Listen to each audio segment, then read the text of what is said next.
இன்றைய காலகட்டத்தில் நம்முடைய தமிழர்கள் உலகில் உள்ள பல நாடுகளில் வாழ்ந்து வர்றாங்க.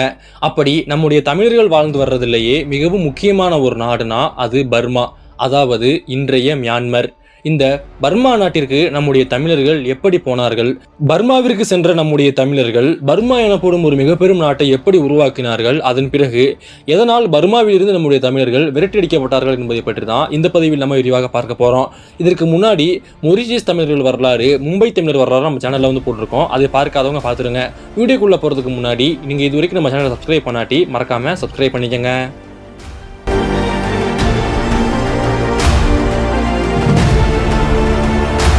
மியான்மர் கிழக்காசியாவில் உள்ள மிகவும் முக்கியமான ஒரு நாடு தான் மியான்மர். இந்த நாட்டுக்கு தமிழர்கள் எப்போ போனாங்க அப்படின்னா 1000 ஆண்டுகளுக்கு முன்பு இருந்தே பர்மாவுடன் நம்முடைய தமிழர்கள் நெருங்கிய ஒரு தொடர்புல தான் இருந்தாங்க.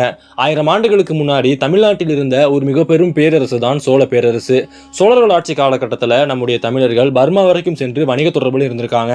இது மட்டும் இல்லாம ராஜேந்திர சோழனுடைய ஆட்சி காலகட்டத்தில் அவர் கடாரம் வரைக்கும் படையெடுத்து போனாரு. அந்த சமயத்துல பர்மாவும் சோழர்கள் கீழே வந்தது. அன்றைய காலகட்டத்தில் சோழர்களின் இராணுவத்தில் இருந்த பல பேர் பல பகுதிகளில் குடியேறினாங்க. அன்றைய காலகட்டத்தில் பர்மாவிலும் நம்முடைய தமிழர்கள் குடியேற ஆரம்பிச்சாங்க. இப்படி 1000 ஆண்டுகளுக்கு முன்பிருந்து நம்முடைய தமிழர்கள் பர்மாவுடன் ஒரு தொடர்புல தான் இருந்தாங்க. வரலாற்றில் சோழர்களின் வீழ்ச்சிக்கு பிறகும் நம்முடைய தமிழ் வணிகர்கள் பர்மாவுக்கு சென்று வணிகம் பண்ணி கொண்டு தான் இருந்தாங்க.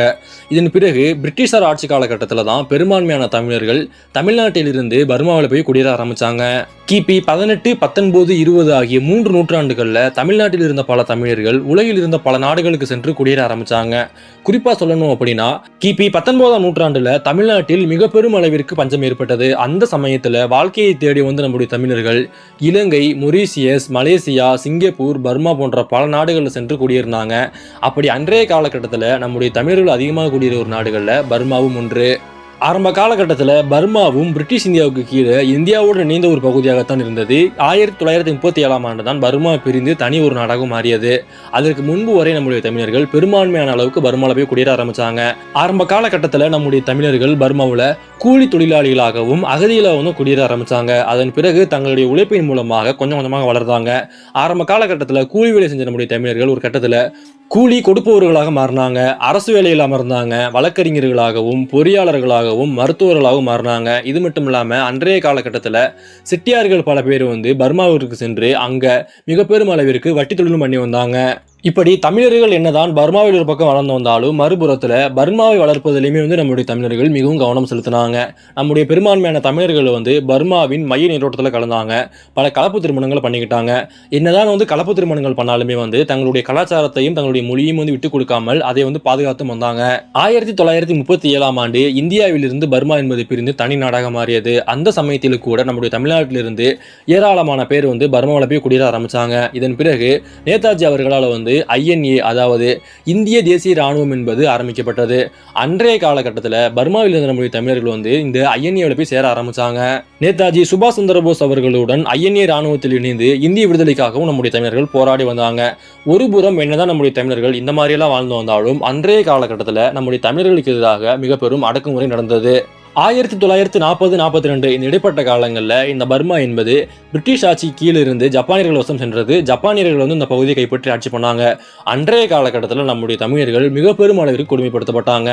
ஜப்பானியர்கள் பர்மாவை கைப்பற்றியிருந்த சமயத்தில் பர்மாவில் இருந்து தாய்லாந்துக்கு 415 கிலோமீட்டர் நீளம் உள்ள ஒரு ரயில் பாதை என்பது போடப்பட்டது. அந்த ரயில் பாதை போடுவதற்காக நம்முடைய தமிழர்கள் தான் பெரும்பான்மையா அந்த பணிகள் அமர்த்தப்பட்டாங்க. அன்றைய காலகட்டத்தில் பர்மாவிற்கும் தாய்லாந்துக்கும் இடையே போடப்பட்ட இந்த ரயில் பாதையை டெத் ரயில்வே அல்லது சயாம் மரண ரயில் பாதை அப்படின்னு சொல்லுவாங்க. ஏன் அப்படின்னா இந்த ரயில் பாதை அமைக்கும் பொழுது கிட்டத்தட்ட 1 லட்சத்துக்கும் அதிகமான பேர் இறந்து போனாங்க. இந்த 1 லட்சம் பேர் என்பது அதிகாரப்பூர்வமான ஒரு கணக்கெடுப்பு. இதுல கணக்கெடுப்பே இல்லாமல் செத்து போனவங்க இத்தனை பேருங்கிற தகவல் நமக்கு கிடைக்கவே கிடையாது. இன்றைய காலகட்டத்தில் ஜப்பானியர்களால் பர்மாவில் இருந்து தாய்லாந்துக்கு ரயில் பாதை என்பது போடப்பட்டது. அந்த ரயில் பாதை போடுவதற்காக நம்முடைய தமிழர்கள், மலாய்கள், பிரிட்டிஷ்காரர்கள், டச்சுக்காரர்கள், ஆஸ்திரேலியர்கள், அமெரிக்கர்கள், கனடியர்கள் இப்படி பல நாட்டை சேர்ந்தவங்களை வலுக்கட்டாயமாக இதில் ஈடுபடுத்தினாங்க. இதுல நம்முடைய தமிழர்களும் மலாய்களும் இந்த பகுதிகளை வாழ்ந்து வந்தனால அவங்களை கட்டாயப்படுத்தி இந்த பணியில் ஈடுபடுத்தினாங்க. மற்றபடி பிரிட்டிஷ்காரங்க, ஆஸ்திரேலியக்காரங்க, அமெரிக்கக்காரங்க இவங்க அனைவருமே ஜப்பானினுடைய போர்க்கைதிகள். அந்த போர்க்கைதிகள் அனைவருமே இந்த பகுதியை கொண்டு அவங்கள வச்சு வேலை வாங்கினாங்க. இன்றைய காலகட்டத்தில் இந்த ரயில் பாதை போடப்பட்ட சமயத்தில் கிட்டத்தட்ட 1,06,000 பேர் வந்து இறந்து போனாங்க. இது வந்து கணக்கெடுப்பின்படி. இந்த 1,06,000 பேத்துல 90,000 பேர் வந்து ஆசிய மக்கள். அதுல வந்து பெரும்பான்மையாக இருந்தது வந்து நம்முடைய தமிழர்கள் மற்றும் மலாய் மக்கள் தான். இந்த சயாம் ரயில் பாதை போடப்பட்ட சமயத்துல கிட்டத்தட்ட 3,00,000க்கும் அதிகமான பேர் வந்து பணியில் அமர்த்தப்பட்டாங்க. அதுல 1,00,000 பேர் வந்து இறந்து போனாங்க. அங்க வேலை பார்த்த அனைவருமே வந்து மிக கொடூரமாக கொடுமைப்படுத்தப்பட்டாங்க. அங்கு வேலை பார்த்த பெரும்பான்மையான பேருக்கு வந்து போதிய அளவிற்கு உணவு கிடைக்கல. அடுத்ததாக பல நோய்வாய்ப்பட்டு வந்து பல பேர் இறந்து போனாங்க. இப்படியே வந்து 1,00,000க்கும் அதிகமான பேர் இறந்து போனாங்க. இதன் காரணமாகத்தான் அந்த ரயில் பாதையை வந்து மரண ரயில் பாதை அப்படின்னு சொல்லுவாங்க. ஜப்பானிற்கு சென்று வாழ்ந்து வந்த நம்முடைய தமிழர்களை இப்படி வலுக்கட்டாயமாக ரயில் பாதை போடுவதற்காகவும் அழைத்துட்டு போனாங்க. அதுல வந்து பெரும்பான்மையான தமிழர்கள் இறந்து போனாங்க. இப்படி பர்மா எனப்படும் ஒரு நாடு உருவான சமயத்துல நம்முடைய தமிழர்கள் அவருடைய உயிரை கொடுத்துமே வந்து பர்மா எனப்படும் நாட்டை வந்து கட்டி எழுப்பியிருக்காங்க. இப்படி தங்களுடைய உயிரை கொடுத்து தமிழர்கள் உருவாக்கிய இந்த பர்மா நாடு ஒரு கட்டத்துல தமிழர்கள் என்ன பண்ணது அப்படின்னா ஓட ஓட விரட்டி அடித்தது. 1962ஆம் ஆண்டு பர்மாவில் ஒரு மிக பெரும் ஆட்சி மாற்றம் என்பது ஏற்பட்டது. மக்களாட்சி என்பது மறைந்து பர்மா வந்து முழுக்க முழுக்க இராணுவ ஆட்சி கீழ் வந்தது. அன்றைய காலகட்டத்தில் அதில் அதிகமாக பாதிக்கப்பட்டது யார் அப்படின்னா நம்முடைய தமிழர்கள் தான்.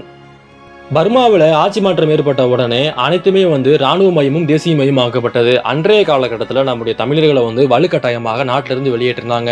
எப்படி வெளியேற்றினாங்க அப்படின்னா அதற்கு முன்னாடி வந்து நம்முடைய தமிழர்கள் வந்து பல நிலங்களை வச்சிருந்தாங்க. செல்வங்கள் சொத்துக்கள் அனைத்துமே இருந்தது. ஆனால் பர்மாவில் இருந்து நம்முடைய தமிழர்களை வெளியேற்றும் பொழுது தமிழர்களிடமிருந்து நகை பணம் முதற்கொண்டு அனைத்தையுமே பிடுங்கி கொண்டு வெறுங்கையோடு தான் வந்து அனுப்பி வச்சாங்க. அன்றைய காலகட்டத்தில் இந்தியாவிற்கும் பர்மாவிற்கும் இடையே தொடர்ந்து வந்து கப்பல்கள் இயக்கப்பட்டு கொண்டு தான் இருந்தன. ஒரு கப்பல்லையும் வந்து ஆயிரக்கணக்கான தமிழர்கள் வந்து இறங்கிட்டு போனாங்க. அன்றைய காலகட்டத்தில் நம்முடைய கொட்டப்பட்டது. நிலங்கள் என்பது பிடுங்கப்பட்டது. அவர்கள் வைத்திருந்த பணம் நகைகள் என்பது பறிக்கப்பட்டு வெறுங்கையுடன் விரட்டியடிக்கப்பட்டாங்க. தமிழர்கள் எந்த நாட்டுக்காக தங்களுடைய உயிரை கொடுத்து உழைப்பை கொட்டினார்களோ அதே நாடு வந்து ஒரு கட்டத்தில் நம்மளை விரட்டி அடித்தது. 1964-65 காலகட்டங்களில் பெரும்பான்மையான தமிழர்கள் வந்து சென்னை போன்ற பகுதிகளில் குடியேற ஆரம்பிச்சாங்க. அவங்கள பர்மா தமிழர்கள் என்று இன்றைய காலகட்டத்திலுமே அழைச்சு வர்றாங்க.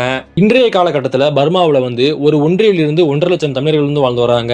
என்னதான் வந்து இராணுவ ஆட்சி ஏற்பட்டு ஆட்சி மாற்றங்கள் ஏற்பட்டு நம்முடைய தமிழர்கள் அடித்து விரட்டப்பட்டாலுமே வந்து சில பேர் வந்து இதுதான் எங்கள் நாடு, நாங்கள் இங்கதான் இருப்போம் அப்படின்னு சொல்லிட்டு இருந்துட்டாங்க. ஆனா அப்படி இருக்கக்கூடிய நம்முடைய தமிழர்களுக்கு வந்து முறையா வந்து எந்த ஒரு சலுகைகளும் எந்த ஒரு உரிமைகளும் கொடுக்கப்படவே கிடையாது. இன்னும் சொல்லணும் அப்படின்னா இன்றைய காலகட்டத்திலும் கூட நம்முடைய தமிழர்களுக்கு போதிய உரிமைகள் இங்கு கிடைக்காமல் தான் இருக்கின்றன. முக்கியமாக பர்மாவில் இருக்கக்கூடிய நம்முடைய தமிழர்களுக்கு பெரும்பான்மையான பேருக்கு அடையாள அட்டை என்பது இல்லாமல் இருக்கின்றது. இதன் காரணமாக நம்முடைய தமிழர்களால் வந்து இந்த ஒரு அரசு பணிகளே அமர முடியாம கூலி வேலை தான் வந்து இன்றளவுக்கும் பார்த்து வராங்க. இருந்தாலுமே வந்து பர்மா வந்து எங்கள் நாடு, நாங்கள் இங்கதான் இருப்போம் அப்படின்னு சொல்லிட்டு நம்முடைய தமிழர்கள் வந்து அங்கேயுமே வாழ்ந்து வர்றாங்க. நம்ம இன்றைய காலகட்டத்தில் எப்படி வட இந்தியர்களை பார்த்து அவங்க வடக்கங்க அப்படின்னு சொல்லிட்டு அவங்களை விரட்டி அடிக்கிறோமோ, அவங்கள ஒரு மாதிரியா பார்க்குறோமோ, அதே மாதிரி தான் அன்றைய காலகட்டத்தில் நம்மளுமே விரட்டி அடித்தாங்க. நம்முடைய தமிழர்கள் இங்கிருந்து பல வெளிநாடுகளில் போய் குடியேறுவது சரியா தவறா, அங்க இருக்கக்கூடிய மண்ணின் மைந்தர்கள் வந்து போராட்டத்தின் காரணமாக நம்மளை விரட்டி அடிப்பதும் சரியா தவறா என்பதை பற்றி மறக்காம கமெண்ட் பண்ணுங்க. வெளிநாட்டவர்கள் நம்மை விரட்டி அடிப்பது சரி என்றால் நம்மளும் வந்து வட இந்தியர்களையும் பிற மாநிலங்களையும் எதிர்ப்பது சரியான ஒன்று. அதுவே நமக்கு அங்கு உரிமைகள் வேண்டும், நமக்கு அங்கு இட வேணும் அப்படின்னு நினைச்சோம்னா பிற மாநிலத்தவர்களுக்கும் இங்கு உரிமை கொடுப்பதில் எந்த ஒரு தவறுமே கிடையாது. இந்த வீடியோ பிடிச்சிருந்தா லைக் பண்ணுங்க, ஷேர் பண்ணுங்க. உங்களுக்கு அடுத்து இந்த மாதிரி வீடியோ வேணுங்கிறத மறக்காம கமெண்ட் பண்ணுங்க. மேலும் இது மாதிரியான பல பதிவுகளுக்கு நம்முடைய சேனலை சப்ஸ்கிரைப் பண்ணிக்கங்க. நன்றி.